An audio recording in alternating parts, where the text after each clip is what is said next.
Hey everybody, welcome back to another fun and exciting episode of Making Pizza with Chuck.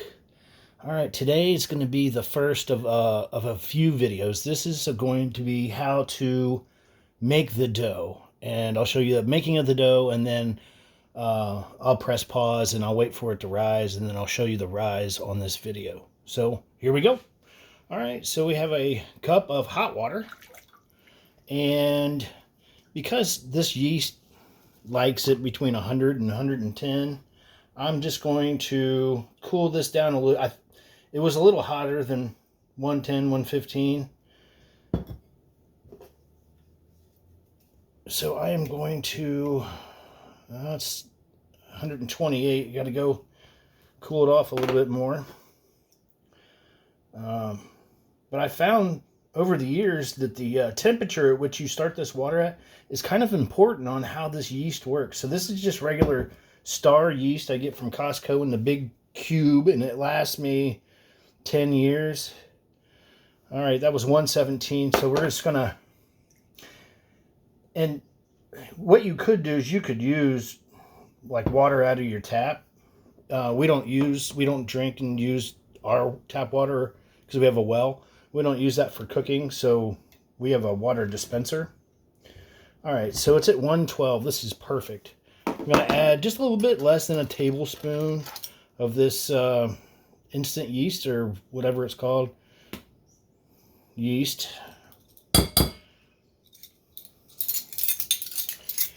All right, and then I'm going to throw in, at this point, I'm going to throw in a little sugar.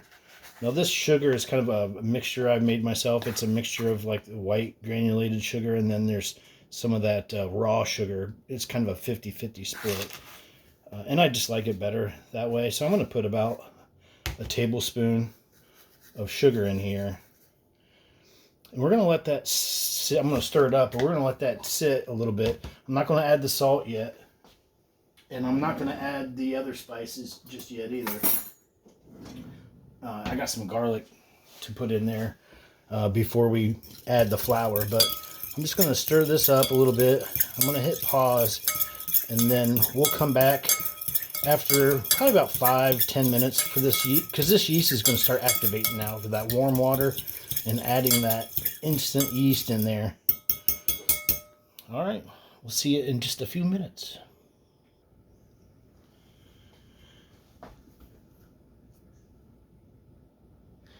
All right, everyone, we're back, and we've got some bubbles in here. It means that the yeast is working.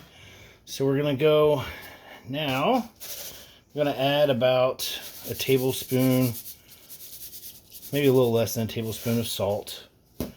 And then this is my secret right here. This is, not sure, but it's from Ayden, Michigan, I think. Alden, Michigan, sorry. It's Alden's Mill House. This is their garlic lover's delight. This is optional. You can add any other like spice or seasoning. Like if you, I don't know, want to put some garlic powder in there, that's fine too. This is just what I do. This is the way I like it. Totally optional. But I do it now. Now that the yeast is working, I add it now, and then we're going to let this sit for probably 5 more minutes to dissolve those salts and the rest of any sugars that are still undissolved. And then we'll do this right now. Is just add a little bit. This is just like canola oil, so any vegetable oil. And I put about 2 tablespoons in. It's just going to help it later down the road. It's going to help that flour kind of combine. And alright, so we're going to let that sit, and we'll see you guys back in a couple minutes. Alright, everybody, we're back. Oh, this thing is rocking and rolling right now, so we are going to add the flour. And this is bread flour. This is also, they call it the 00. It's from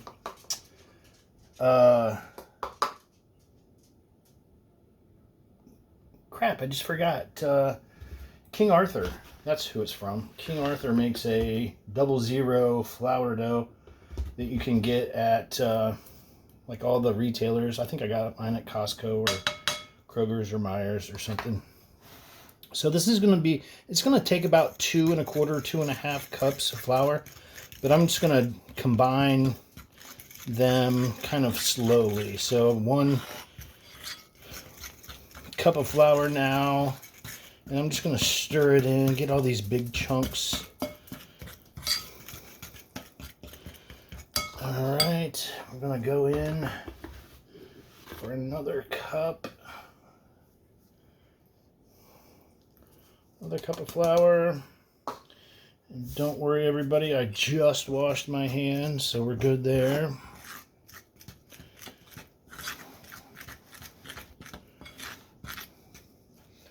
We're just adding it slowly, kind of just keeping all that liquid to try and get attached to all those flour molecules or whatever they are. Flour molecules. All right, so you can see it's still a little wet. We need to, no, I'm not gonna, you know what word I'm staying away from, but it still needs a little bit more flour in there. And so I'm going to go slow at this point. And that was about maybe 1/4 of a cup, probably less, probably more like 1/8 of a cup. But it's starting to stick, starting to come off the sides of the bowl now. We'll see if we can get it into a ball. It still needs a little bit more flour, I think.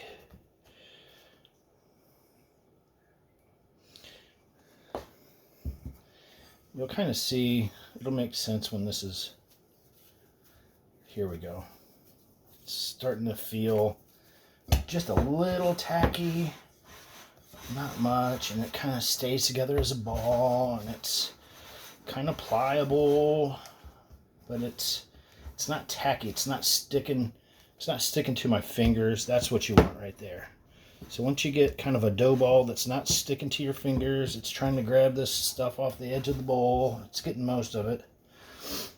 All right. I'm going to set this aside. I'm going to put it on a plate while I wash that bowl,